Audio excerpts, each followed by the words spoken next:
Esto es El Cernidor. Otros ya te contaron las noticias.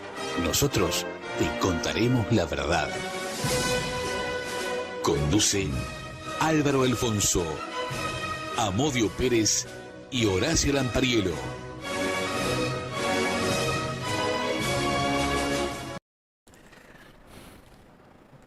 Buenas noches, Uruguay. Sin la presencia de Horacio Mario Lampariello por un rato, o sea, con la presencia de Álvaro César Alfonso y la asistencia técnica de Javier Caraballo, ¿quién les habla? Héctor Amodio Pérez. Ponemos en marcha el cernidor número 256, correspondiente al día 22 de diciembre del año 2025. Hace la friolera de 59 años, el 22 de diciembre del año 1966, el grupo Tupamaros apareció a la luz pública. Hasta ese entonces, a pesar de que habíamos realizado ya algunos robos en armerías, incluso en algunas instituciones bancarias, ninguno de esos robos había sido identificado como realizados por una organización política. El día 22 de diciembre teníamos planificado el asalto a las oficinas de FUNSA, Fábrica Uruguaya de Neumáticos, allá por el Camino Corrales.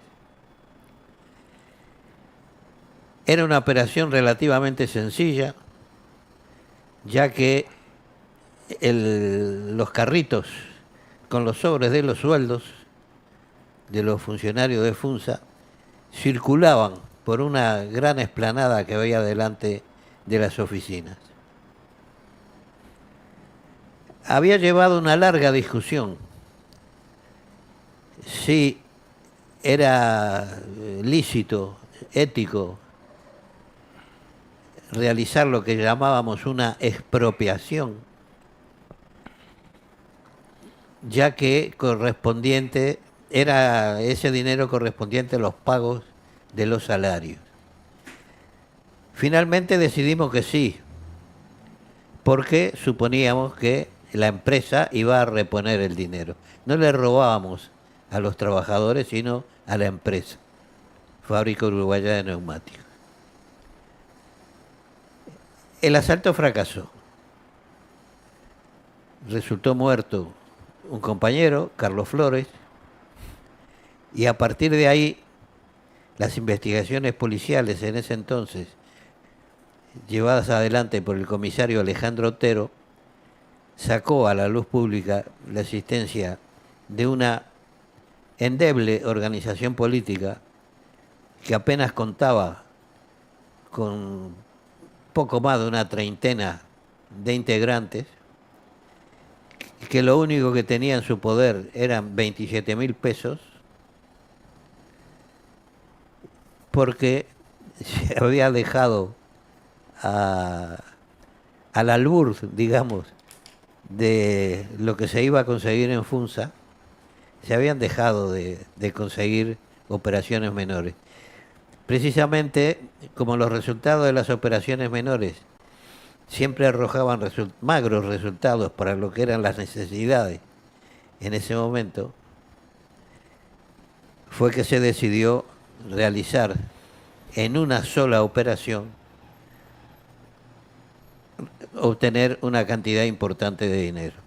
Como les dije, el operativo fracasó. Perdimos a Carlos Flores, un compañero muy querido en ese entonces. Yo presencié la muerte de Carlos Flores porque yo iba detrás del patrullero policial. Vi cuando la camioneta conducida por Fernández Huidobro siguió su recorrido y subió a la vereda y se estrelló contra un árbol en el cruce de Bellavista y Burgues, quedó la calle Bellavista quedaba cortada ahí en Burgues. Y yo vi cuando Carlos Flores, intentando salir de la camioneta, iba en la caja, apenas asomó la cabeza, el comisario Bonaudi, que estaba parado a 2 o 3 metros, lo eliminó a bocajarro. Eso fue el inicio, digamos, de la clandestinidad de los que integrábamos el MLN y el descubrimiento de una organización política que se consideró por las autoridades absolutamente desmantelada ya antes de ponerse en marcha. Recibimos la ayuda del Partido Comunista, que se ofreció a darle cobijo a los noveles clandestinos. En primer lugar lo ofreció para los dirigentes del Grupo Tupamaros. Y los dirigentes del Grupo Tupamaros decidieron que para ellos no, porque quedarían aislados de la militancia, y propusieron a cambio que se diera cobijo a los noveles clandestinos. Así se hizo. Yo mismo fui alojado en casa de unos afiliados del Partido Comunista, junto con mi compañera de entonces, Alicia Rey Morales, en casa de unos militantes comunistas que no supieron nunca, o por lo menos no supieron en ese momento, que nosotros éramos perseguidos por Tupamaros y no por ser militantes comunistas. La Federación Anarquista Uruguaya también nos echó una mano, nos proporcionó los primeros documentos clandestinos, los primeros documentos falsos, elaborados por ellos. Luego nosotros montamos el taller de técnica por nuestra cuenta. Y así, poco a poco, fuimos reconstruyendo lo que se dio en llamar Movimiento de Liberación Nacional Tupamaros, que precisamente se fundó en un local cedido por el Partido Comunista en la calle Espartero, lo que le llamábamos el Bulín, porque era un lugar donde algunos intelectuales afiliados al Partido Comunista mantenían sus reuniones de tipo clandestino en lo que tiene que ver con las relaciones sentimentales.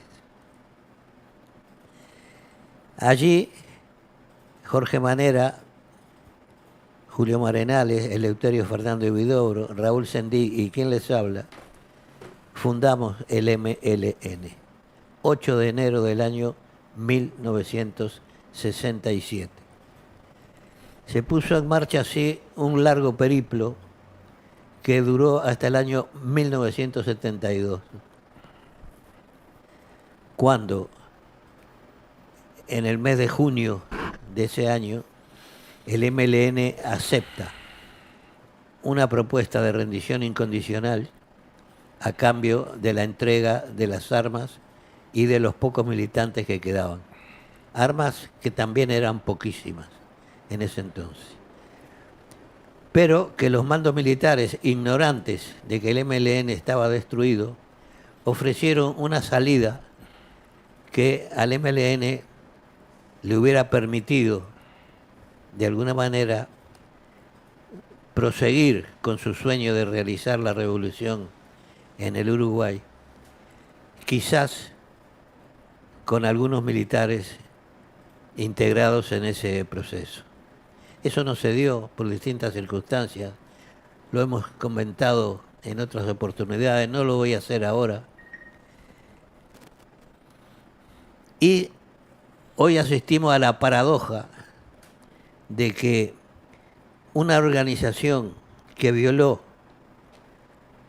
la Constitución en aras de un proyecto político que en ese entonces creímos no solo viable, sino necesario, esa organización política fue derrotada por mandato constitucional y por una decisión del Parlamento, y hoy nos encontramos con que las fuerzas derrotadas son gobierno, o algunos integrantes, continuadores, en muy poca medida hay que decir la verdad, en muy poca medida de los preceptos éticos del MLN y los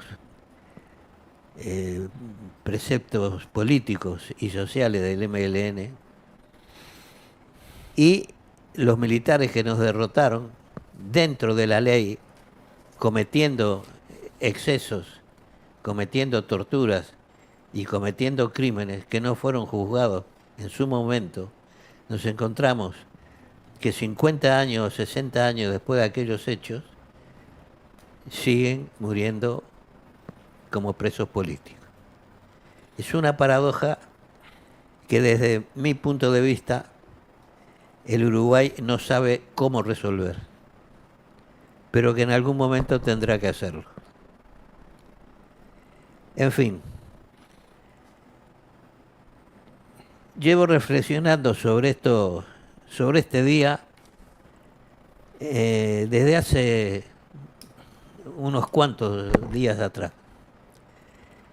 Y hace un rato, comentando estos mismos hechos con un compañero que tuvo una trayectoria mucho más extensa que la mía dentro del MLN, porque fue de los que decidió seguir luchando por la revolución continental. Estuvo en Nicaragua, estuvo en El Salvador. Cómo en aras de un sueño no solo nos destrozamos la vida, sino que destrozamos la vida de quienes quisimos salvar, precisamente. Y cómo quienes en la vereda de enfrente, creyendo que hacían lo mismo, salvar al Uruguay, por otras razones, hoy purgan con cárcel, sin pruebas, muchos de ellos,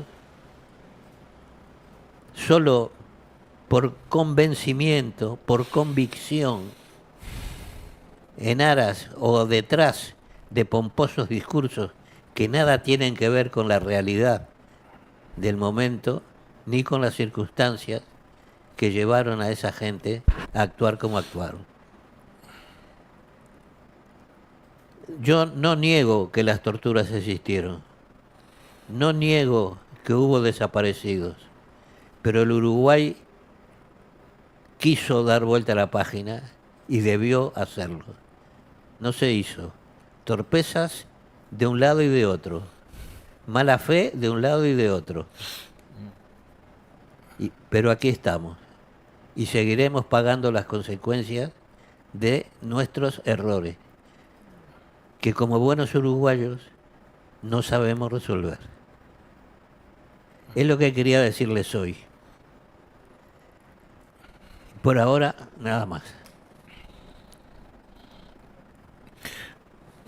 Voy a algo que decías, ¿no? Que este es un tema que no saben resolver, pero al mismo tiempo es un problema de aquí en más para todos los gobiernos. No creo que el gobierno pueda mantener esto durante todos estos años y el que viene seguir en la misma situación, porque además hay varios expedientes con varios juicios en trámite que no se sabe qué van a pasar, ¿no? Y me gustaría ir más allá también con lo que dijiste, que se quiso dar vuelta a la página y hubo errores de los dos lados. El dar vuelta a la página fue en el año 1985, cuando se vuelve a la democracia,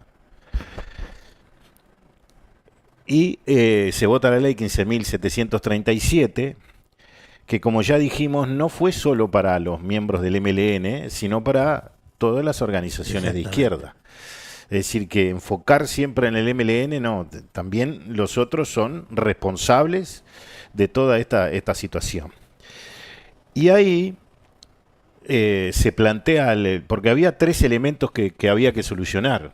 Una amnistía para el MLN, las organizaciones de izquierda, una amnistía también para los militares, y solucionar el tema de los funcionarios públicos que habían sido cesados por el artículo el 7, con lo cual los militares gobernaron fueron 19, el 19 fue el que provocó la salida finalmente, y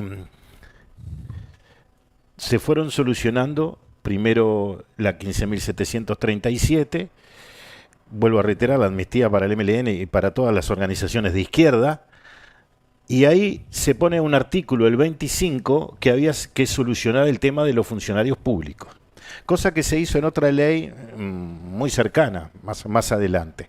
Pero allí se miró con larga vista, con grande así, ¿no? Perdón, muy chiquititos, y entonces pasó de todo, ¿no? Se presentaron 30.000 personas y finalmente el Estado atendió a 18.000.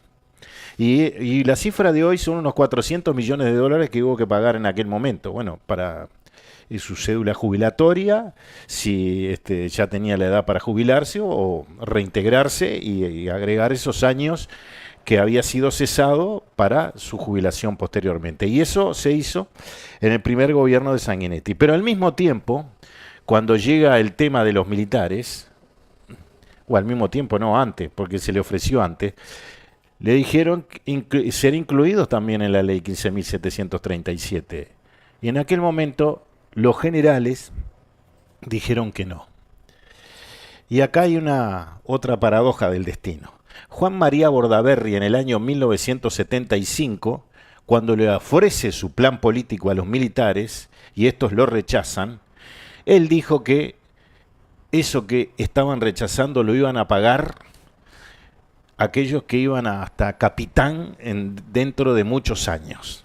Cosa que está pasando hoy. Eso lo dijo Bordaberry en el año 1975. Y el argumento, si se quiere, central es que ellos no eran terroristas y que no podían compartir. Ahí está. Entonces, no. Quien pregonó esta idea fue el escribano Dardo Ortiz, senador del Partido Nacional en aquel momento. En forma insistente dijo que en un solo acto debía resolverse todo el problema. Y como no se resolvió todo el problema, 50 años después, pues ya sé que se quejan de Milei del otro lado y ahora del chileno, tenemos a Percival en la justicia, ¿no? Vamos a quejarnos también nosotros un poquito, ¿no? Que inventa cosas, etcétera, etcétera, etcétera. ¿Cómo eran las leyes? A ver, las dos, porque no hay duda que la segunda, sobre el tema de los militares y civiles que violaron los derechos humanos, y como tú decías, no se puede ignorar, nadie niega las torturas, porque además, ¿cómo la vamos a negar si ya en democracia había? Y hubo hasta una comisión en el Senado en plena democracia, solo que aquellos que inventaron la ley 18.596 digan que estaban en dictadura y que un parlamento estudiaba las torturas y emitía algunos juicios. ¿Cómo era? Vuelvo a decir, la ley de caducidad todos sabían que fue una ley de amnistía, pero al no poner la palabra, porque había dirigentes del Partido Nacional y del propio Partido Colorado, yo a algunos lo vi llorar el día que votaron la ley de caducidad en el Parlamento, algún legislador, porque no lo quería hacer. ¿Cómo era? La primera era perdón y olvido. Perdón y olvido para el MLN y el Partido Comunista. Y lo otro era perdón y no me olvido, ¿no? Al no tener la palabra amnistía, perdón y no me olvido. Esa fue para que los televidentes puedan entender de qué se trató esas leyes.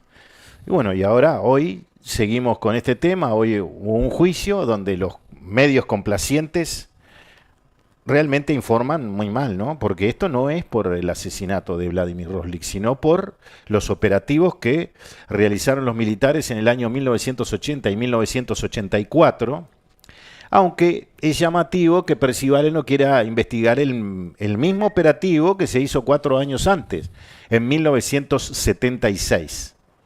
Porque ahí eso está reservado en el archivo Castiglioni, ¿no? Toda la documentación referente a lo que ocurrió en el año 1976, o casualidad, está reservado. ¿Y por qué está reservado? Yo puedo presumir, no lo digo por olfato porque tengo que tener el papel adelante para ratificárselo a ustedes, que es porque allí se mencionan que el Partido Comunista estaba contrabandeando armas por ese lugar en esa época, porque yo lo había hecho desde el año 1972 y eso también está en varias instancias judiciales donde lo confiesan miembros del Partido Comunista en el Uruguay. Pero sin embargo, muy pícaro este muchacho Percivale, juzga el 80 y el 84, pero no va al 76. Y fíjense en si Roslik murió a las pocas horas de que fue detenido. En el 76 estuvieron hasta 5 días, es decir que podría haber pasado lo mismo para 1, 2, 3, 4 o 5 detenidos en aquel momento. Sin embargo, no lo toma en cuenta. Se hace el pícaro como en todas sus sentencias, hablando de Nuremberg y hablando de lesa humanidad, que repiten como loro los periodistas en varios medios de comunicación. Y acá hoy, después Horacio me dijo, espera que llegue para hablar, porque yo quiero decir algo de este tema. Estamos hablando de lesa humanidad, aunque no hay nadie hoy procesado en este país por lesa humanidad. Vamos a ver cómo resulta este nuevo juicio. Y así vamos llevando esto, que es un tema de todos los días, y con este tema tapamos lo de Cardama y varios asuntos más. Lo del agua, que después voy a mencionar algunas cifras, y algunos elementos del frangollo que van a hacer con este tema. Bueno, era un comentario, Zamudio, que quería hacer del detallado momento en que el MLN, si se fundó el 8 de enero de 1967, como el profesor de Masi dice que los Tupamaros empezaron en 1968. Claro, porque así queda bien, porque inventamos en la ley 18.596 que el 13 de junio quiere decir que los Tupamaros lucharon contra la dictadura. Eso es lo que quiere el de Masi, y que avala Caetano, y que avala toda la cátedra universitaria, que mienten y mienten y mienten y dejan mentir. Porque hoy la mentira gana 95-5 más o menos, y es muy difícil dar vuelta. El MLN como tal es continuación del grupo Tupamaros, que resuelve llamarse así en lo que se llamó la primera convención, que pone fin a la labor del coordinador, enero del año 1966. Quedamos como Tupamaros solamente la gente que provenía del Partido Socialista y del Movimiento de Apoyo Campesino, el MAC. Los continuadores o los sucesores del grupo de Ariel Collazo, del MRO. Entonces, en el año, ese grupo viene actuando como el coordinador, digamos, desde el año 1963. Yo no me integro no estoy en el tiro suizo, pero estoy poco después, un poco más adelante. Y yo participé en muchos operativos, robo de armas, asaltos a bancos, conscientemente que violábamos la Constitución. Ahora, lo hacíamos porque no creíamos en el sistema electoral Y decíamos que la corrupción del sistema político era insostenible y que era causa de la crisis que el Uruguay estaba viviendo. Era una crisis económica. El Uruguay no vendía lo que producía, porque ya sus materias primas no eran de primera necesidad para los ejércitos. El Uruguay entra en crisis. Los militares cuando dan el golpe, en febrero del año 1973, opinan lo mismo. El sistema político es el causante de la situación, incluso del nacimiento del MLN. Miren qué paradoja. Responsabilizan al sistema político. Por eso no le entregan el poder una vez derrotado el MLN. Pudieron haberse ido antes. Años 73, 74, 75, 76. Pudieron. No lo hicieron, ¿por qué? Porque estaban convencidos que le iban a devolver el poder a quienes se habían beneficiado del uso de ese mismo poder. De ese mismo poder que hoy ha dejado absolutamente tirados en la cuneta a quienes le salvaron la ropa, a quienes le sacaron las castañas del fuego. No solo nos enfrentamos las víctimas de ese sistema político, nos enfrentamos, nos matamos entre nosotros y, brutal paradoja, los que violamos la Constitución conscientemente, mientras que los que la violaron por mandato del Parlamento hoy están presos. Es así. Yo creo que eso solo pasa en el Uruguay. Sí. En realidad la entrega del poder se manejó en varias oportunidades y la idea de los militares, de los generales, era: vamos a calefatear el barco. Ahí está. Esa era la frase, porque todos tenían su corazoncito, ¿no? Sí. Blancos y colorados, y Sí. de seguir con los partidos y de entregar el poder en algún momento. Pero así siguió. Hubo una crisis militar bastante importante en el año 1974, con la caída del teniente general Chiape Pose, y después otra en 1980 que le permite a Gregorio Álvarez ser presidente de la República, por un tema de un desaparecido que nadie se preocupa, ¿no? Las organizaciones de la Comisión de Familiares Desaparecidos no se preocupa por ese desaparecido, que es un prestamista, Soca, que provocó que varios miembros de los tenientes Artigas, algunos generales como el propio Balestrino, Méndez, etcétera, fueran cesados por ese tema, e incluso coroneles que seguramente iban a ser generales en su momento. Y bueno, y después de ahí se llega hasta la vuelta a la democracia, después de principalmente esas dos crisis militares, aunque hubo otra que mucha gente desconoce, que fue en el año 79, un duro enfrentamiento entre la Fuerza Aérea y la Armada, por un regalo de Argentina para la Armada, de la Armada Argentina, porque había muy buena relación entre Macera y Márquez. Bueno, y ahí se arma una batahola entre la Fuerza Aérea y la Armada muy fuerte, que la termina el ejército diciendo que si seguían adelante, los dos quedaban afuera del proceso. Esa era la reacción que fue transmitida. Y nos quedamos nosotros solos. Nos quedamos nosotros solos, ahí está. Eso fue lo que transmitió el entonces comandante en jefe del ejército.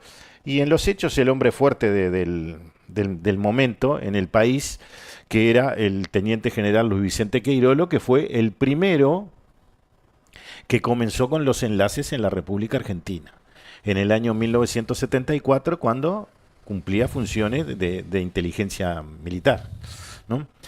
Y bueno, y después pues, viene la democracia, después de una negociación muy extensa, en la cual Los militares ya habían decidido que Wilson Ferreira Aldunate no iba a ser presidente, lo dice el teniente general Pedro Aranco en un reportaje que le hicimos para el libro El revés de la trama, que había la Junta de Oficiales Generales había decidido el que no podía ser candidato iba a ser Wilson Ferreira Aldunate. El propio Sanguinetti se lo dice en Santa Cruz de la Sierra en el año 1983. El propio Jorge Valle se lo dice a Sumarán, en un día insólito, ¿no?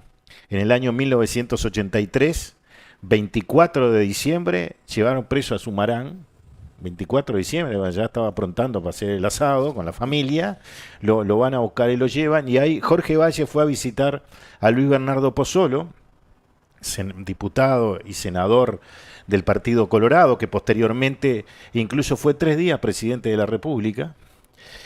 Lo fue a visitar porque estaba preso, porque en una convención del Partido Colorado había insultado a los militares y estos lo metieron para adentro y estaba allí. Valle lo fue a visitar y Valle le dice a Sumarán, ya está todo arreglado, Julio va a ser el candidato nuestro, a mí los militares tampoco me quieren, Wilson no va a ser candidato, que lo iban a meter preso. Sumarán realmente no creyó.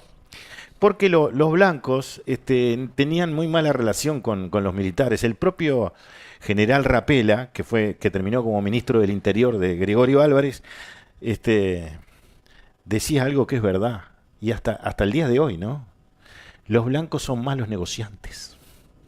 El que sabe negociar era el Partido Colorado y por eso la llevó adelante. Después llega el pacto del Club Naval, que realmente, como dice Medina, el Frente Amplio fue a buscar el carné de bueno. El Frente Amplio fue habilitado porque los militares se dieron cuenta que con los blancos no había tutía, sí, porque los blancos dijeron sin Wilson nada y se quedaron sin nada. Porque además, después del pacto del Club Naval, tuvieron que ir a decir, sí, ahora vamos a hacer la elección. Porque empezó la presión, porque el cargo que habían perdido en el 73 lo querían recuperar en el 85, y entonces se presionó para que fueran a las elecciones. Y un poco también para decir, volvemos a la democracia. Y así se da toda esa salida que muchas veces se esconde. Todos sabían lo que estaba pasando y todos se hacen los giles hoy. Y después viene el tema de los 2 demonios. Uh-huh. Y los 2 demonios en realidad nunca existieron. Y queda identificado esto con la Comisión para la Paz, donde los integrantes, no había nadie del MLN, pero había gente que más o menos lo representaba o podía representarlo, y no hubo ningún militar en la Comisión para la Paz. Porque si quieren una reconciliación, tenían que haber estado todos. No creo que los militares dijeran, no, mire, acá no hubo tortura ni cosas, no, iban a aceptarlo porque ya casi lo habían aceptado. Es decir, lo que dijo Medina, perdimos los puntos de referencia. Lo mismo que dijo lo que leí el otro día del coronel Silveira, ¿no? Yo fui uno de los que puedo estar en esa lista de que perdimos los puntos de referencia. Y así es. Y entonces hoy seguimos viviendo lo mismo con mucha gente que conoce ese pasado, que quiere que se termine, y jóvenes, y no tan jóvenes, que no quieren saber nada de ese tema y que repiten muchas veces, en algunos casos hasta los propios periodistas como loros, cosas que realmente no son ciertas. Porque si uno lee los diarios, hay una cosa, los diarios, la televisión, ahora venía escuchando un canal de televisión con respecto al tema de este juicio de hoy, y realmente dice, no se puede ser tan partidario. Ponete un poquito en el medio y jugá a ver cómo es. Yo tengo algo acá, Modio, del tema, de un tema que todavía también está sin saberse, que es el tema de la bandera de los 33 orientales, ¿no? Y hubo un parte de información del servicio de inteligencia que figura en el archivo Berruti sobre la bandera de los 33 orientales. Es decir, que el Frente Amplio tuvo conocimiento de este tema. Y el Partido por la Victoria del Pueblo, el PVP también, 26 de abril del 91. Y el parte dice, aparentemente el día miércoles 3 o el miércoles 10 del corriente mes, es decir, abril de 1991, se habría reunido el Comité Central del PVP. En esta reunión se trató el tema sobre si se devolvía o no devolvía la bandera de los 33 orientales. La fuente manifiesta que la persona que le dio esta información la recibió a su vez directamente de un integrante del Comité Central del PVP, el cual no quiso dar su nombre. Este integrante del Comité Central del PVP manifestó que la cúpula máxima del PVP habría estado tratando el tema, creándose dentro del aparato la duda de cómo ellos tienen la bandera cuando se sabe, lo sabe quien dio la información, dice este integrante del Comité Central y otro integrante del mismo allí presentes, que la bandera de los 33 orientales se habría perdido en una mudanza, ya que en Buenos Aires un día determinado se hicieron 2 mudanzas simultáneas de una casa y todavía no se sabe en cuál de las 2 mudanzas se perdió. Este integrante del Comité Central manifestó que no entendía la posición de Hugo Cores, en aquel momento diputado del Partido por la Victoria del Pueblo, y la gente que lo seguía, y el porqué de ese asunto de darle pasto a las fieras cuando se sabe perfectamente, muchos de allí presentes saben que la bandera se perdió en una de esas mudanzas que se realizaban de apuro. Nunca he podido entender, porque en el año en ese mismo periodo, es decir, en el gobierno del doctor Lacalle Herrera, 90-95, reiteradamente el diputado Pozzolo molestaba a Cores en las sesiones de la Cámara de Diputados con el mismo tema, diciéndole a ver que nos digan dónde está la bandera. Reiteradamente lo hizo. El coronel Ramas después cumplió 2 misiones en Buenos Aires. Una cuando le fueron a decir que estaba en cierne la creación del PVP y Ramas no lo creyó por la diferencia que había entre los distintos grupos, y la otra misión fue interrogar a Cores por el tema de la bandera. Cores había sido detenido en Argentina. Su correo había sido localizado, es decir, las cartas que llegaban de Suecia las sacaban del correo y y después la volvían a poner después de saber qué decía, aunque tenían que hacer un trabajito bastante importante porque no era fácil descifrar lo que decía. Y en una oportunidad en que Cores fue a buscar una de las cartas, como lo estaban siguiendo hace bastante tiempo, bueno, fue detenido. Y entonces Ramas dice, nuevamente me designa para ir a Buenos Aires a interrogar a Cores, y así sucedió otro caso fortuito. En la mencionada seccional habían caído unos montoneros y no habían sido dados de alta, es decir, dado de alta, liberado, ¿no? Sus compañeros llaman al juez y le dicen que vaya y los dé de alta, pero el señor juez avisa que va a concurrir y la policía evacúa a los presos. Los montoneros vuelven a llamar al juez y le dicen, avisaste antes de ir, anda de vuelta porque si no te vamos a matar a vos y toda tu familia, ¿no? Esto hacían los montoneros que, en honor a la revolución en Argentina, tenían previsto matar 1 millón de personas, 1 millón de argentinos. Vuelve el juez sin avisar y con el actuario recorren celda por celda y da de alta a todos, incluido a Cores. Rama dice, cuando yo llego el comisario estaba muy asustado, incluso había salido su foto y la noticia de que lo había pasado en los diarios y no quiere que hable con Cores. Finalmente, me permite hablar en su despacho y en su presencia. Viene Cores y me empieza a insultar y me dice, entréguense porque ya están derrotados. Y me sigue destratando y en su vehemencia se le caen los lentes y yo con mi bronca por todo lo que me decía, se los piso y se los rompo. Entonces en forma sarcástica me dice, Cores a Ramas, ¿no? ¿Estás contento? No te preocupes, me puedo comprar 500 pares si quiero. Y Rama dice, lo que no sabía era que ya habían realizado el secuestro de Har por $10 millones. Ese mismo día regreso e informo de lo ocurrido al superior. Cores quedó a disposición del Poder Ejecutivo en Argentina, al igual que estuvo mucho tiempo Erro, que también viajó a Francia, y que en algún momento se manejó trasladarlo a Uruguay, o por lo menos no sé si se manejó. Lo cierto es que para los organismos internacionales la idea era bloquear que no fuera trasladado a Uruguay porque No olvidemos que había sido la gota que derramó el vaso, o por lo menos eso es lo que dice la historia y los hechos, de que no había sido votado su desafuero.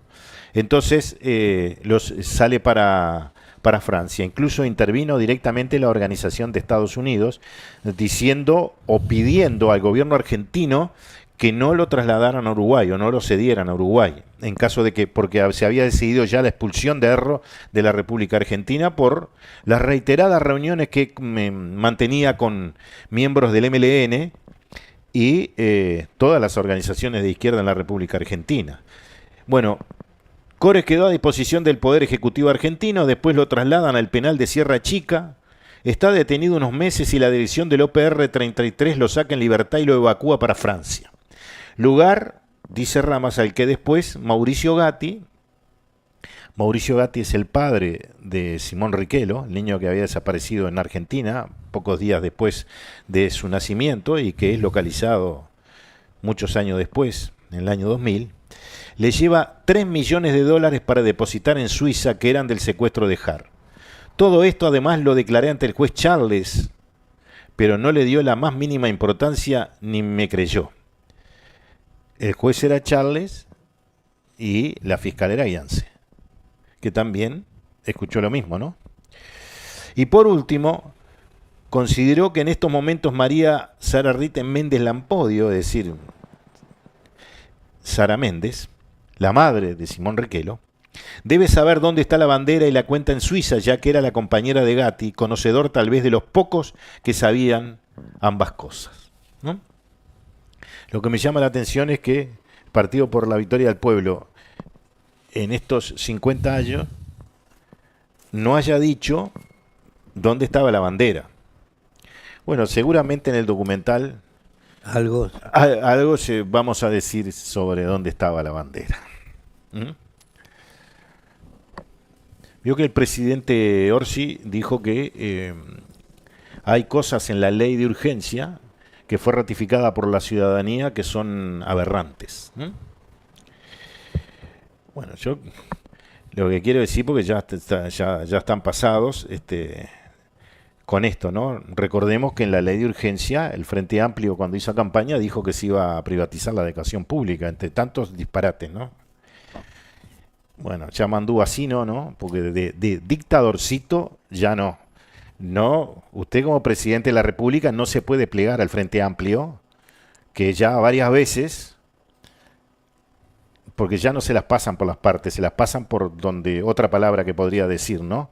Pero no puede ser que cuando la ciudadanía ratifica una ley, ustedes la quieran cambiar porque la ciudadanía le dio más votos a los otros que a lo que pregonaban ustedes. Entonces, la verdad, Yamandú, me has defraudado con incursionar para ese sitio. Si habrá cosas para solucionar en el Uruguay, si habrá cosas que tendrás para decir, para cambiar esto, que incursionar en otra vez faltarle el respeto a la ciudadanía que votó. Porque eso es faltarle el respeto, claro, como los organismos internacionales dicen que como que lo que vota la gente acá en Uruguay no vale, ya pasó con la ley de caducidad, parece que lo podemos utilizar en todos los temas y en todas las leyes. Y en realidad no es así. Lo que vota la ciudadanía es lo que vale.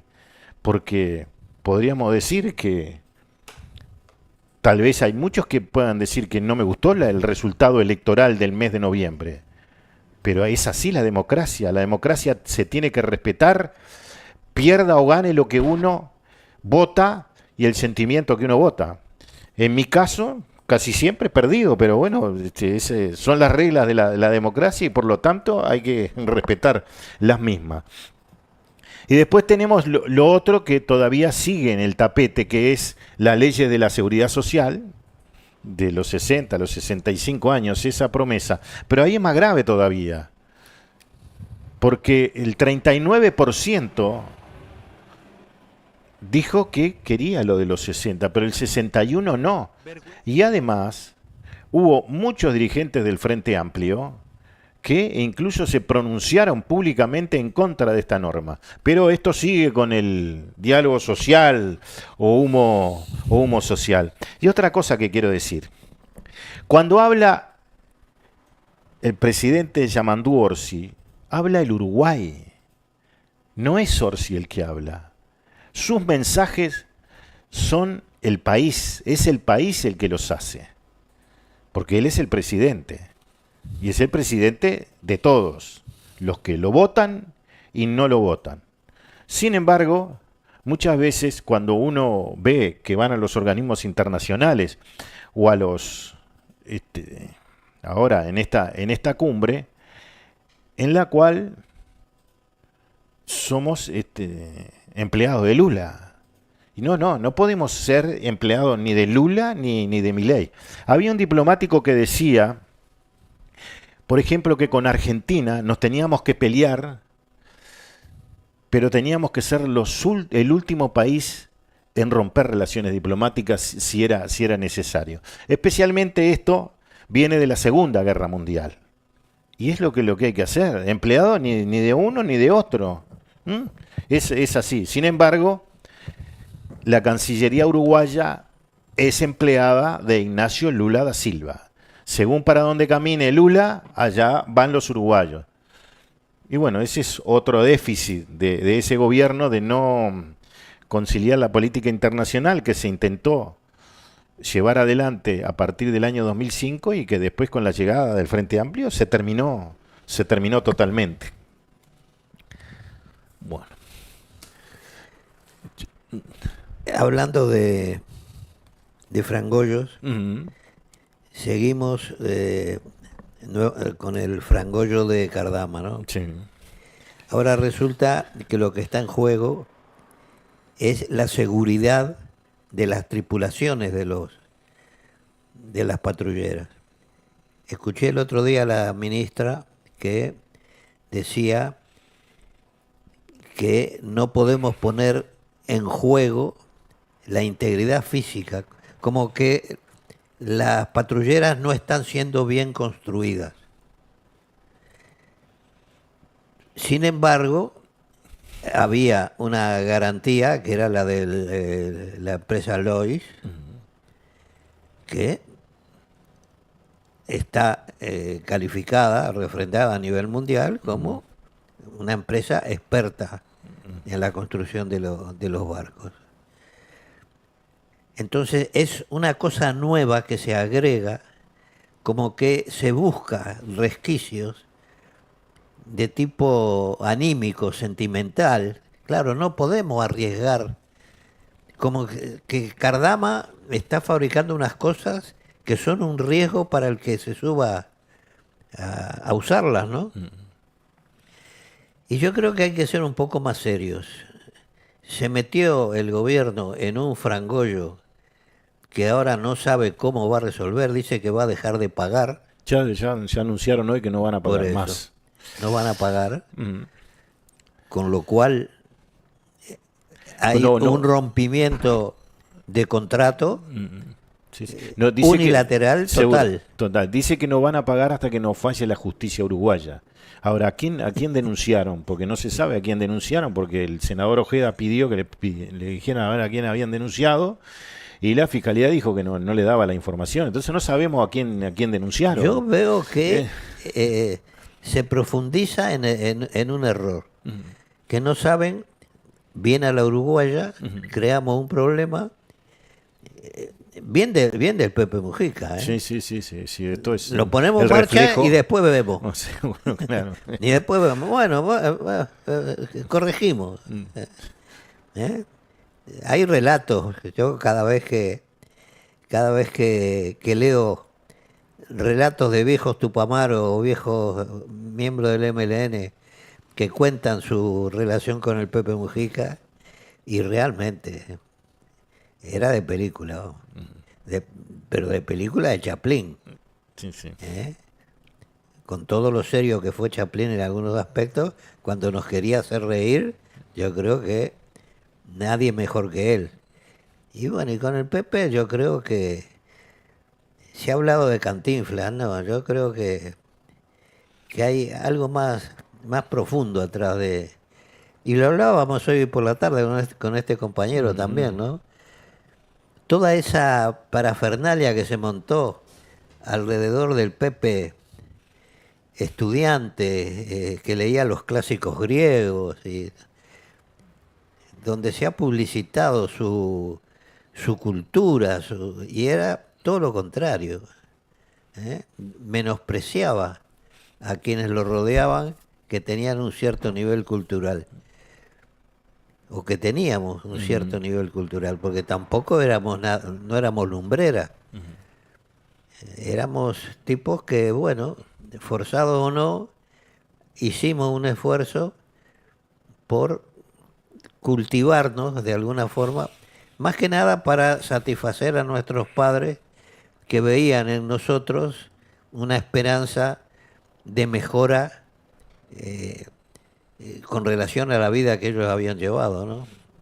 Era una época de un Uruguay culto, ¿no? Sí. O sea, ahora... donde era un orgullo. Sí, claro. Ahora Un orgullo. no existe esa el palabra. ser analfabeto, el no saber escribir, el escribir ojos con H o hojas sin H.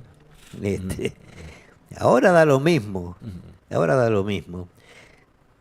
Vemos anuncios en la televisión donde se cometen unos errores garrafales. Acentuar palabras que no se acentúan, palabras mal escritas y que permanecen durante meses. El Café Lavazza, creo que es, tiene no me acuerdo ahora. Tengo la costumbre de los corrijo mentalmente y después no los anoto.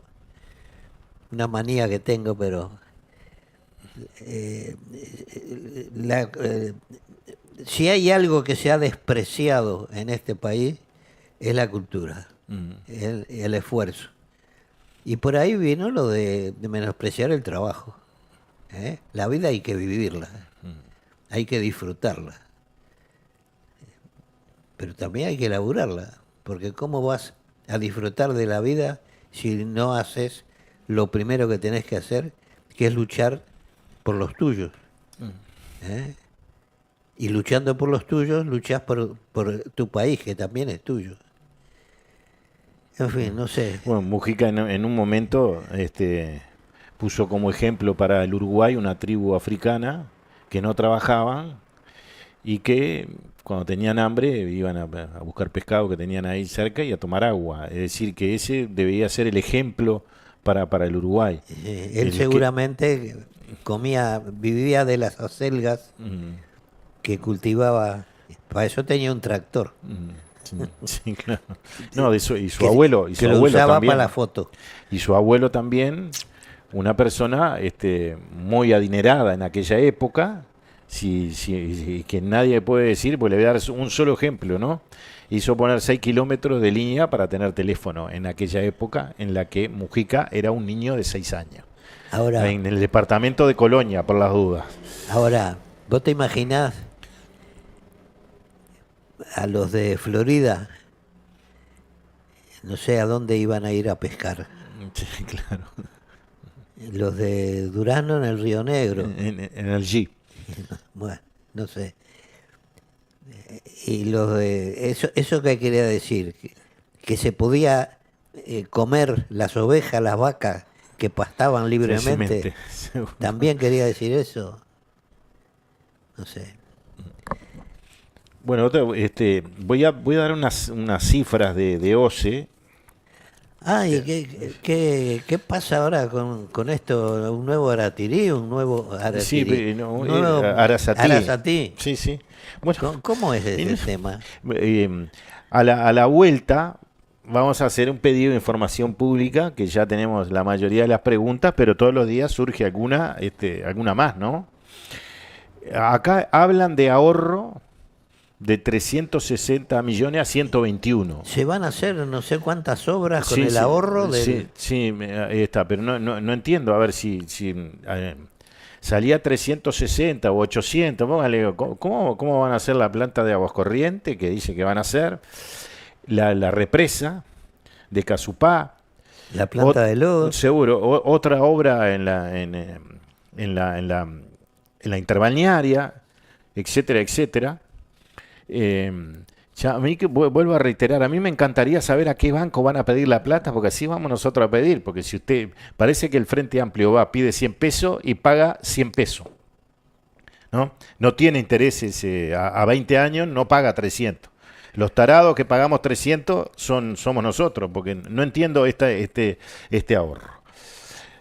Después quería compartir estas cifras con ustedes.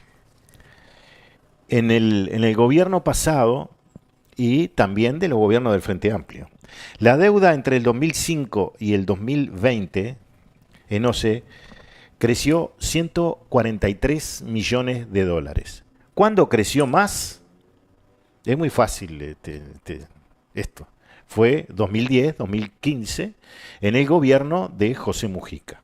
Ahora, ¿cómo pueden haber dejado un déficit de 143 millones de dólares si la única obra que hicieron, brotante, fue la sexta línea de bombeo, que según ellos costó 60 millones de dólares? Claro que no tiene la misma calidad que la quinta, ¿no? Y siempre hay problemas con esa línea. En el gobierno pasado hubo un aumento de 12% en las redes, es decir, en las cañerías de agua potable un 9% y del saneamiento un 13%. ¿Y por qué voy a estos números? Porque quiero con estos números ir al agua. Fíjense ustedes que explicar esto hasta parece estúpido, pero explicarlo no, decirlo hasta parece estúpido ya. El río Santa Lucía le puede dar 700.000 metros cúbicos en el mejor momento de su carrera deportiva, que no lo tiene en este momento, ¿no? Para que ustedes entiendan en términos futbolísticos, 700.000 metros cúbicos le puede dar por día. Pero los cálculos son que en 13, 14 años, la zona metropolitana va a necesitar 850.000 metros cúbicos diarios, ¿no? Entonces, usted va a hacer una planta, ellos anuncian que van a hacer una planta en Aguas Corrientes, y voy a hablar también de dónde van a hacer la planta, que le va a dar, van a poder producir, potabilizar 200.000 metros cúbicos, más la grande, con 650. Es decir que está bien, van a llegar, van a tener las dos plantas para poder producir esa agua. Pero ¿de dónde la van a sacar? Si el río da 700.000, que no sé de dónde. Si pueden explicar de dónde van a sacar esa agua, me van a decir no, porque vamos a construir Casupá.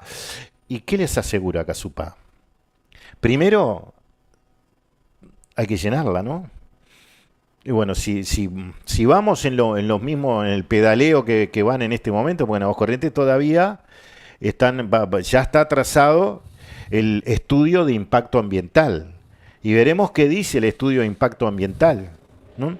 O en realidad le ponen que sí porque sí y punto final. En mi criterio, Aguas Corrientes va a tener un grave problema, que es, como poblado, va a ser muy difícil, porque de acuerdo a dónde van a hacer la obra, van a sacar a mucha gente, que van a decir, esto es nuestro. Y bueno, se va esa gente, ¿no? Nuestro, mire qué pasó, en la creciente del año 1959, en la inundación del 59, había gente que vivía cercano al río, ¿no? Digamos, casi pegado a OCE. Y de ahí, producto de eso, se hicieron un barrio que se denomina Los Ingleses. Y las casitas, pero los ingleses. Entonces la planta, hay un parque, es el Padrón Rural número 75, que tiene eucaliptos, no sé de cuántos metros, pero hay una millonada de plata ahí, de eucaliptos en ese momento, en este momento. Y después hay una pista de autos que desde hace muchos años en Aguas Corrientes. Bueno, la planta va a estar instalada ahí. Y nosotros, desde el año 2010, empezamos a reclamar que la Intendencia hiciera un informe o hice un estudio del monte porque por el peligro de incendio, porque hay peligro de incendio real allí, ¿no? Llevamos en algún momento que eran amigos que eran especialistas en temas, que eran gente que cortaba la madera, y nos dieron el más optimista y el menos optimista. Le digo, si se produce un incendio acá, porque es todo enseguida, porque hay muchos pinochas, es espantoso, ¿no? Y hasta ahora la va llevando bien, pero el riesgo corre. Entonces, uno me dijo, 15 minutos aguanta este barrio. Y otro me dijo 3, ni siquiera van a poder salir con la ropa, porque el estampido va a ser tan grande que no se va a poder, ¿no? Ese lugar, cuando usted entra a Aguas Corrientes, nadie lo ve, porque está a 2 cuadras, cuando usted entra a Aguas Corrientes, está a la izquierda, digamos, y choca con el barrio de los ingleses o las casitas. Es decir, que si usted hace la planta ahí, va a tener que hacer algún movimiento de expropiar esa zona para la planta, ¿no? Porque no es una planta de 2 metros. Bueno, ese es un problema, y además el otro problema es que no va a tener agua. Y a mí hay una cosa, por ser oriundo, pero como yo no tengo nada que ver, no tengo nada que decir, que hagan lo que quieran hacer, pero le van a cargar a Aguas Corrientes toda la responsabilidad del agua. Y siempre hablaban mal de Aguas Corrientes en el edificio central de OCE. Siempre se habló mal, como que no tiene importancia.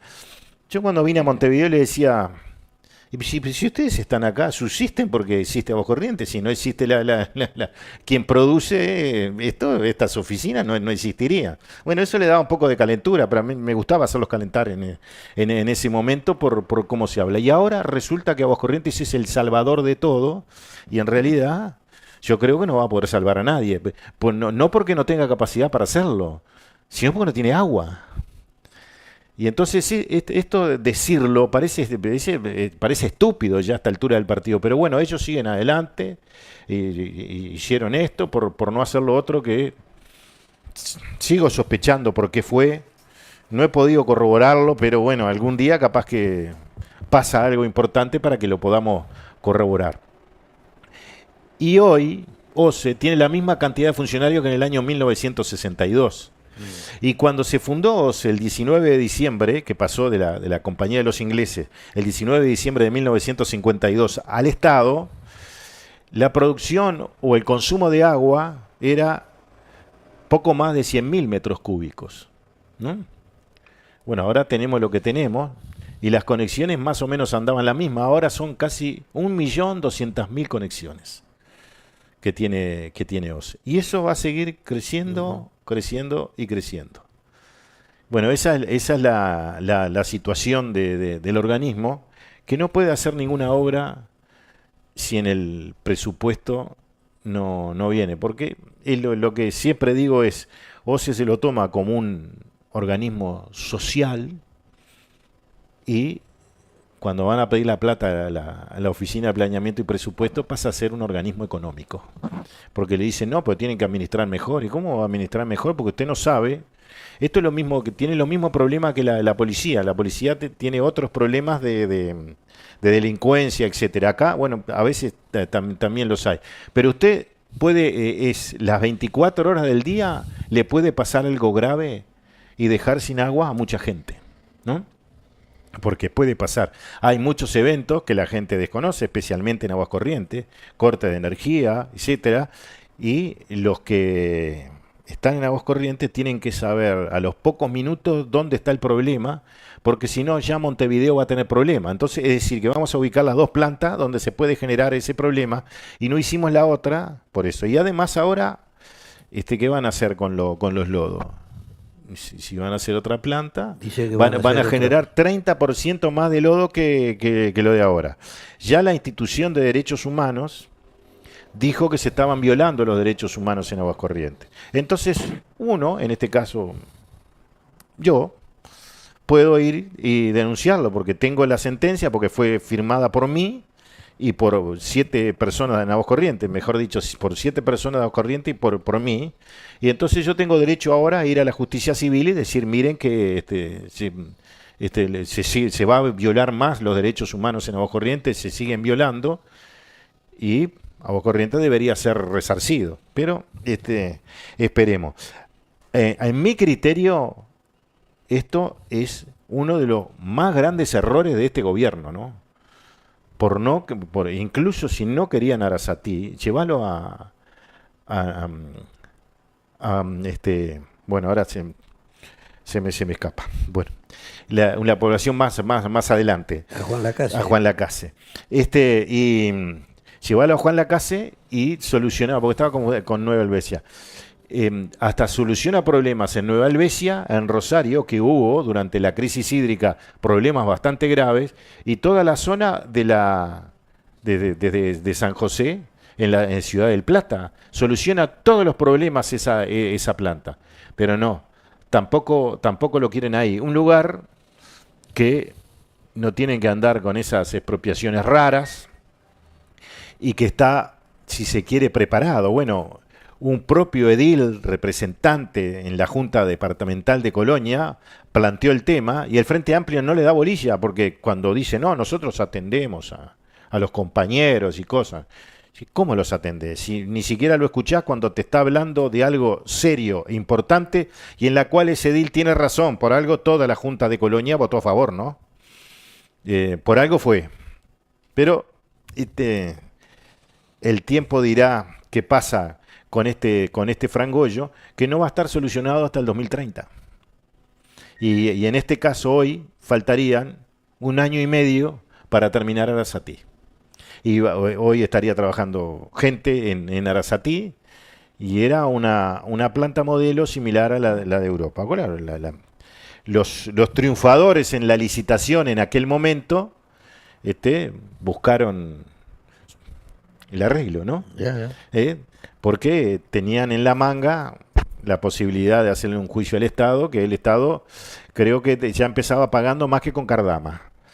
Bueno, pero ahora se hace este arreglo, que estoy seguro que varios de los jerarcas de las distintas empresas que componen el consorcio están totalmente de acuerdo, han dicho que es un disparate, pero bueno, están empecinados en este tema y en ahorrar, como que Ortuño fuera un genio. Fue un nefasto director de OCE, el peor que conocí. Mire que hubo cada uno que, bueno, pero este fue el peor, porque hasta votó en contra del saneamiento para las 61 localidades, porque dice que eran 1.000 millones al principio. Sí, cuando presentaron la propuesta al gobierno directamente, al presidente Lacalle Pou, la propuesta era de 1.000 millones para 121 localidades. Bueno, después no había 1.000 millones para gastar, porque fíjense, si ustedes están jorobando por 300 millones, si ponían los 2.000, ¿cómo sería, no? Pero más vale 300 que cero. Bueno, Ortuño votó, después el Frente Amplio votó a favor, y ahora están devastando el tema de los lugares donde no empezó la obra del saneamiento, porque hay ya localidades que empezaron en el gobierno anterior, pero hay otros que no, porque el cronograma era de esa manera, y se los van a sacar, porque van a traer esa plata para el lugar donde hay votos. Por ejemplo, para Las Piedras. Ese es el pensamiento, ¿no? Bueno, no sé de qué, pero es así.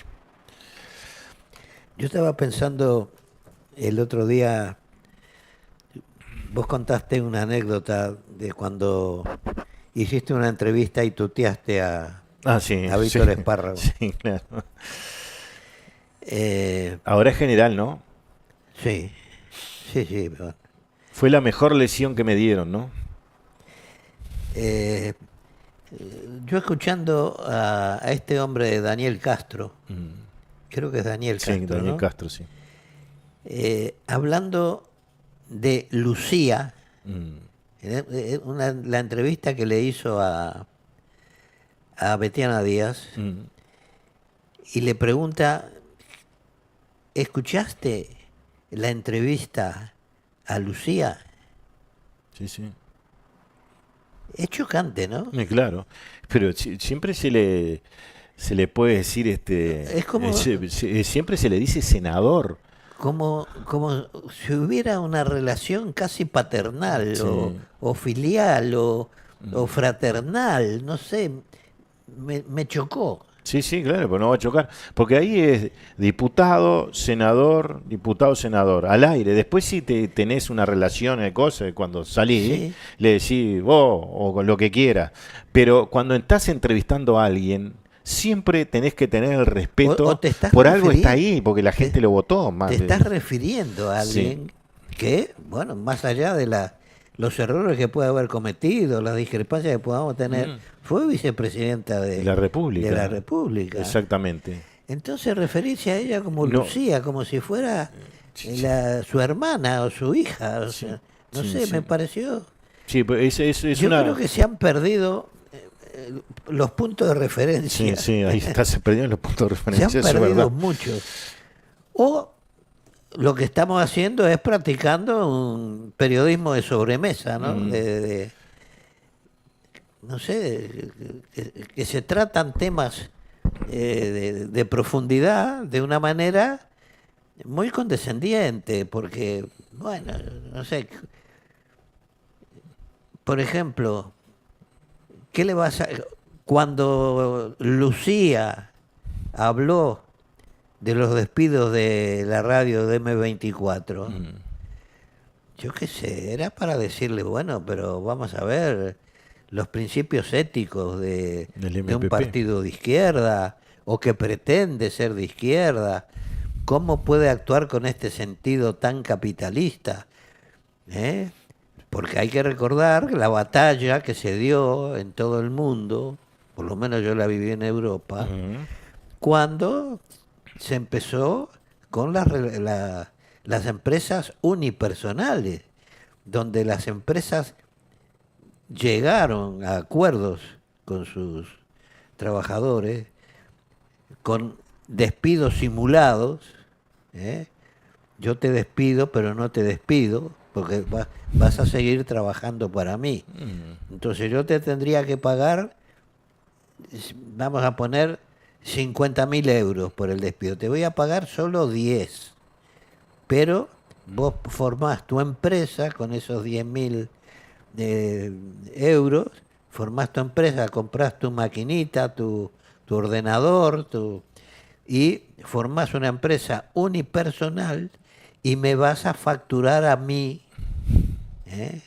Con lo cual empezaron las disputas entre las empresas unipersonales que habían servido como trabajadores en la misma empresa, la competencia para ver quién trabajaba más.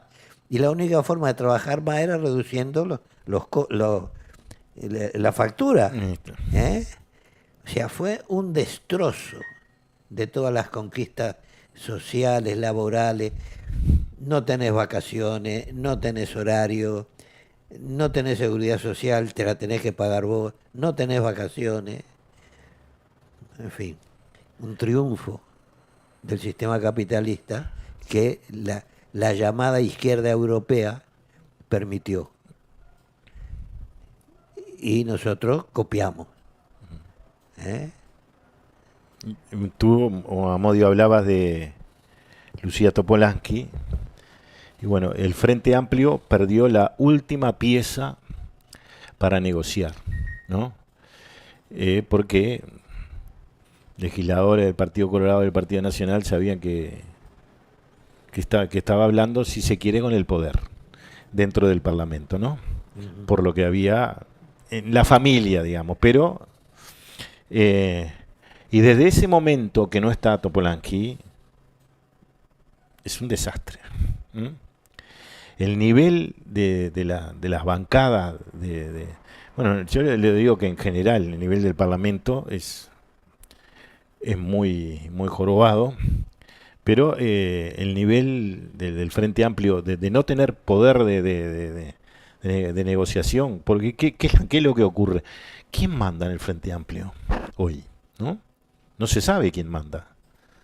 Porque hasta el otro día leí una noticia en Montevideo Portal que me pareció hasta ridícula y cómica, con el tema de esta señora Casablanca, que fue denunciada por sus empleados, ¿no?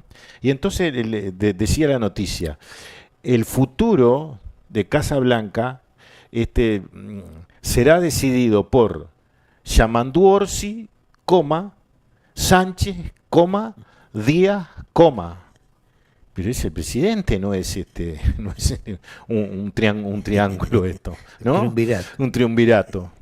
Un triángulo raro es el que parece el triángulo de la Bermuda, pero en realidad el que debe decidir en este caso es el presidente de la República, porque además está en su esfera, no es que está en el ministerio tal o cual. Y otra cosa ha pasado en estos días, que tenemos fiestas para 700 personas por parte de ACE, ¿no? El diputado Casareto, que fue el que denunció o mencionó esta situación, realizó un pedido y hasta ahora, hasta este momento, hasta hace un rato, no había recibido ninguna respuesta. Ahora, ¿cómo hacen socialismo con la plata ajena, ¿no? Porque y lo mismo pasó con el presidente de la Cámara de Representantes, el diputado Valdomir, con la compra de las tablitas.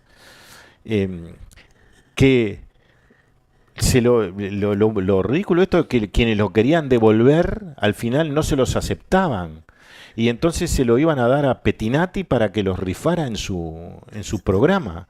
Pero es hasta payasesco todo esto, ¿no? Porque el gran responsable tiene que haber los diputados en una sesión.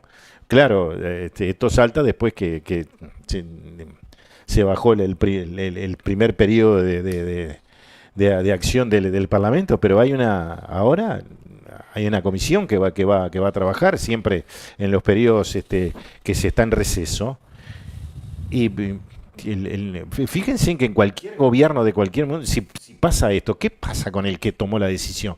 Porque no es yo la compré porque se hace siempre y se la regalo a Juancito. Bueno, pero yo le diría que si el MPP quiere hacer esos regalos, o viene del propio Valdomir, que la toma una decisión propia, o viene del MPP. Ahora, en los dos casos, el MPP debería, en vez de a Valdomir sacarle todo lo que le saca, dejarle la plata para comprar, del sueldo de este mes le deja la plata para comprar las tablitas, pero no que salga de todos los ciudadanos. Y lo otro es estas fiestas que hacen musicales, por ejemplo en la Atlántida, la Intendencia de Canelones, entrada gratis ¿para quién? Para los que van, pero los que van, que dicen, no, porque es gratis esto, ¿no? Gratis ese día, después cuando va a pagar los impuestos no es gratis, porque la plata sale de los impuestos. Y todos los que no vamos, también pagamos esta fiesta. Y eso pasa en dos intendencias y bueno, capaz que en varias más. Pero muy claro que en Montevideo y Canelones se está pasando eso de que dice, es gratis. No es gratis. Nada sale gratis en esta situación cuando se gasta la plata del Estado, ¿no? Además, sino que le puede cobrar 200 pesos la entrada. A veces adelante la arena pagan 2.000, 3.000 o 4.000 pesos para ver a alguien, y los que van ahí no son cajetilla, como le gusta decir a la izquierda, porque hay gente que es apasionado de ese artista, tiene pasión por ese artista, y bueno, y una vez que viene, se da un gusto, lo paga en varias cuotas y va. Pero no, acá dicen, no, es gratis. Y además, ¿cómo influye en la gente que va, que dice que voy porque es gratis? Y nada es gratis. Bueno, estamos en 9 menos 5 casi. Yo estuve leyendo, ya que hablamos de Luciano Polanski, estuve leyendo un libro que se llama Pequeña Memoria, de la hermana de Luciano Polanski, de María Elia. Es un librito extraordinariamente bien escrito, con una sensibilidad notable desde mi punto de vista, que para el que no la conozca a María Elia, lo puede conmover, porque realmente plantea situaciones, yo me imagino que las ha vivido. Creo que es absolutamente sincera en lo que escribe, en lo que transmite. Lástima que no transmite todo lo que conoce. Sí, sí. Porque ella misma dice, no voy a hablar de la historia del MLN. No voy a hablar de la historia de un sector que quedamos a la intemperie, refiriéndose a la microfracción que ella entregó. No voy a hablar de esta cosa. Y yo creo que es un fallo, creo que le falta, porque ella fue testigo también de hechos muy importantes. Ella pasa de puntillas sobre el simposio de octubre del año 68, cuando se dividió el MLN en columnas. Ella participó de esa discusión. Se queja de que no le dieron participación en el proceso de autocrítica después de la caída de la dictadura. Se queja de que todo se decidió en Montevideo y que se cortó el bacalao entre muy poca gente. Ella es testigo de todo eso.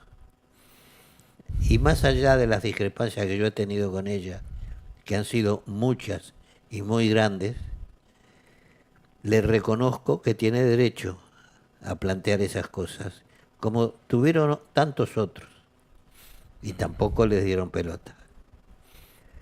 Pero el libro es extraordinario, desde mi punto de vista, con mucha sensibilidad, con mucho trasunta emociones, que quizás como yo he conocido a la María Elia, militante del MLN, y le conozco otras facetas, me impresionó más.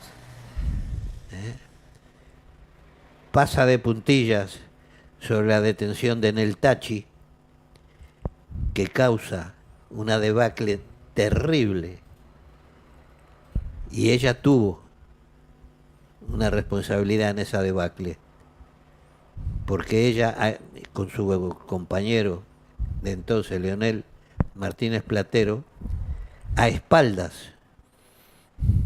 del comando de la columna y del comité ejecutivo, le habían dado cobijo no, le dejaba usar el apartamento que era su casa, su domicilio, para cuestiones personales de Nel Tachi. Y Nel Tachi, que era un desvolado, un indisciplinado, fue detenido, los mandó a ella y al marido a la clandestinidad, y lógicamente a todo el núcleo social, la famosa célula E que ella habla, que ella menciona, les costó la clandestinidad a ese grupo, los pocos legales que nos quedaban en ese entonces, miembros del MLN, pero legales, todavía no estaban fichados por la policía. Provocó la detención de Aníbal de Lucía, que zafó porque zafó. Y provocó el desguace de toda la infraestructura de la zona de los balnearios de Canelones.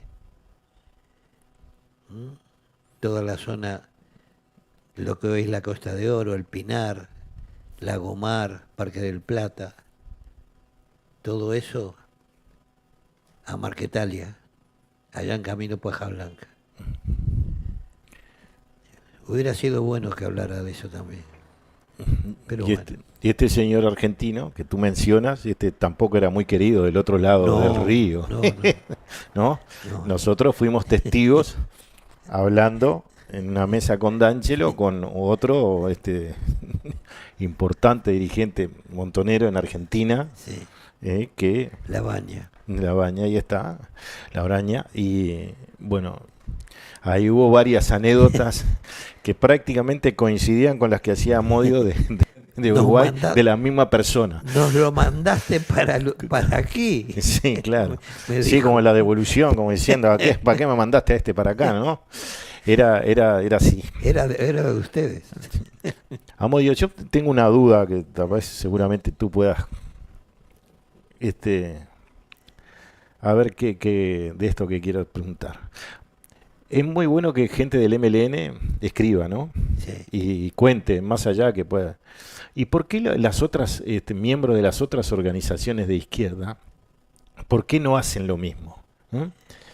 Bueno, Porque a los Tupamaros les gusta escribir, les gusta expresarse, y a los otros, ¿por qué no? no, algunos lo han hecho. Sí. Pérez del Castillo, por ejemplo, lo ha hecho.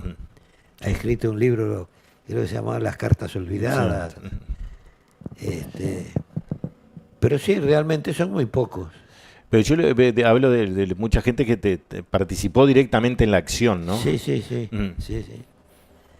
Por ejemplo, podríamos saber el PVP cuando quiso poner las bombas en Punta del Este, que lo contaran eso, cómo fue, cómo se prepararon para eso, un montón de cosas que ayudarían ¿cuál era a la el historia. objetivo político? Seguro.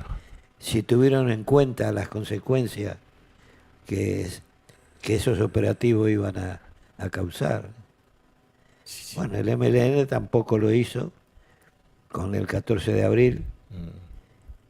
Provocó la debacle. Vamos a demostrar que nuestros planes eran viables, dijo el ñato. Vamos a demostrar en la práctica. Así no fue.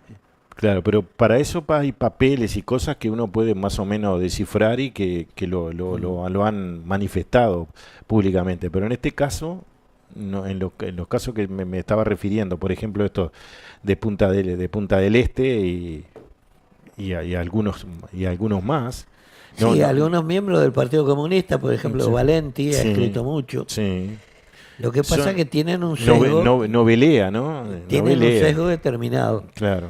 Y gente indocumentada ha entrevistado a algunos miembros de las organizaciones que han dado su punto de vista y se han publicado como que es verdad porque lo ha dicho fulano. Sí. Pero esos dichos o esas afirmaciones no son confrontadas con otras de miembros de esa misma organización, Ahí está. ¿no? Ujú. Por ejemplo, Almada publicó Los Reyes de las Cloacas, Sí. Exacto. sí, La Última Cárcel del Pueblo, pero en un contexto determinado, no sé. Pero sería bueno. Lo que pasa que yo creo que hay cola de paja. Sí. Creo que hay cola de paja. Y los que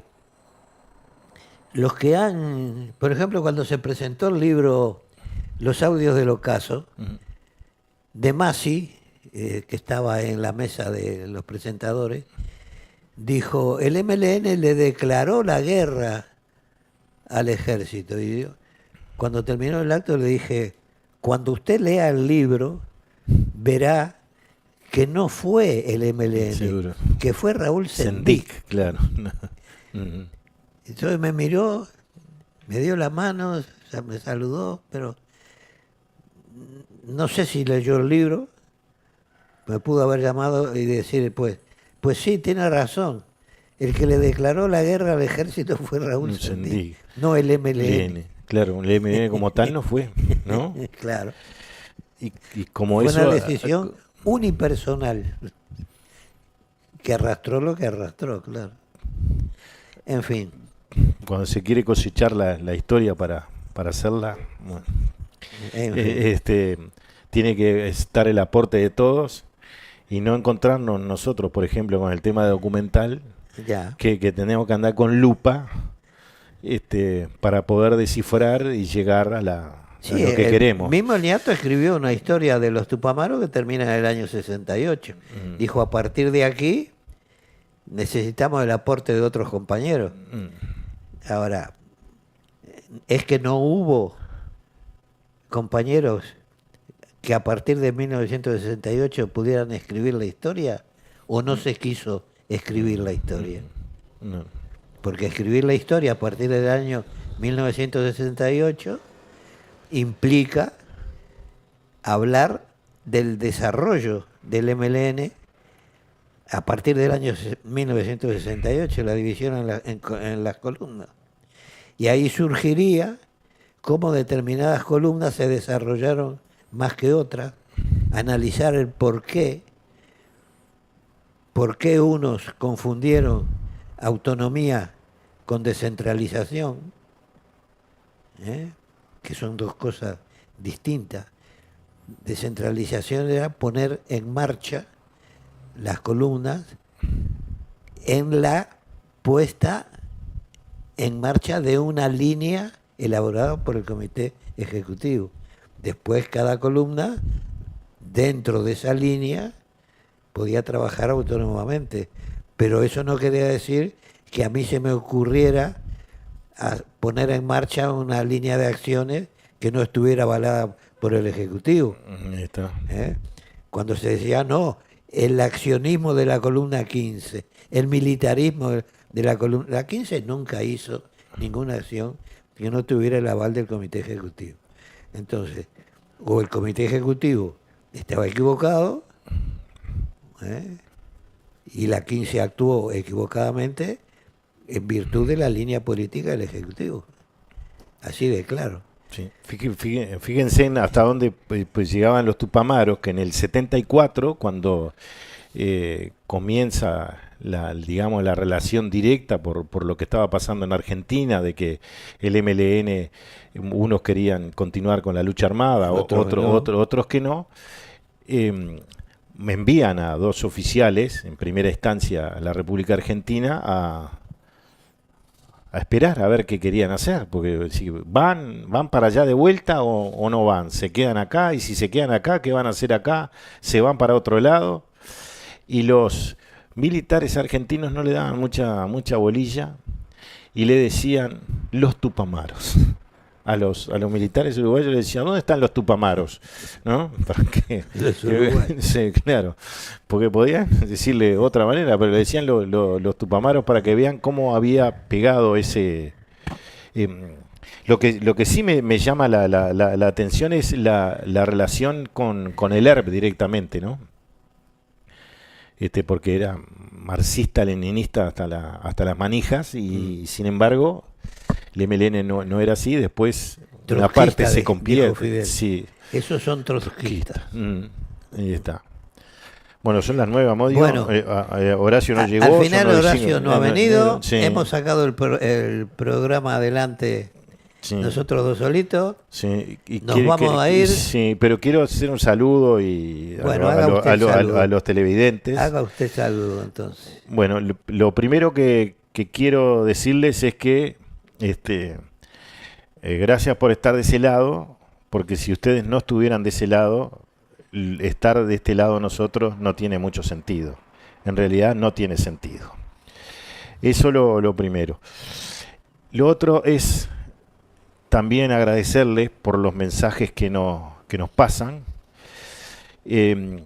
por marcar algunas cosas, por criticar otras, porque todos tenemos acá orejas grandes para escuchar, o los ojos. No me funciona mucho uno, pero está bueno, pero eso es otro problema.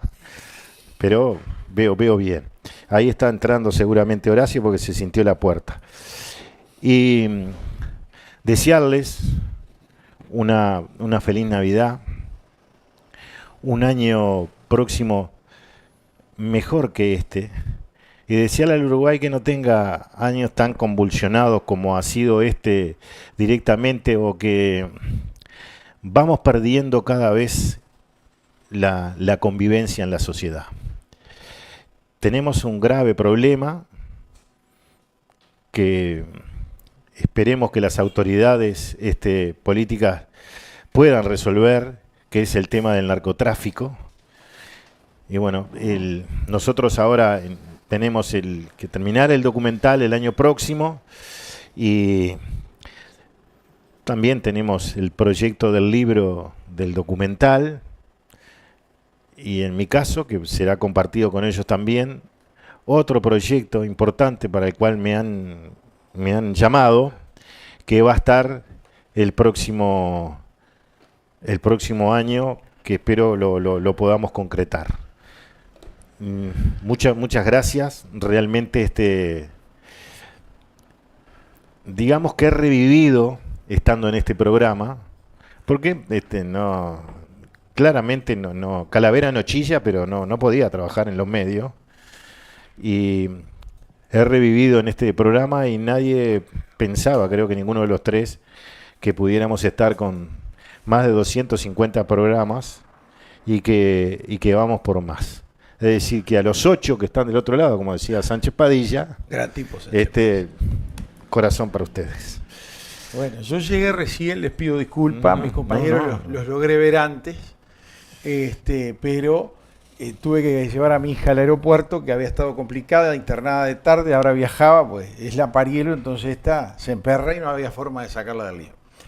Les agradezco a los televidentes que nos siguen, que nos han acompañado todo este tiempo, que nos van a seguir acompañando a partir de febrero, a mis compañeros indudablemente, a Javier, a Marcelo Castañol, que hace la suplencia también, y principalmente a ustedes, porque son los que nos motivan con sus mensajes, que nos mantienen en movimiento.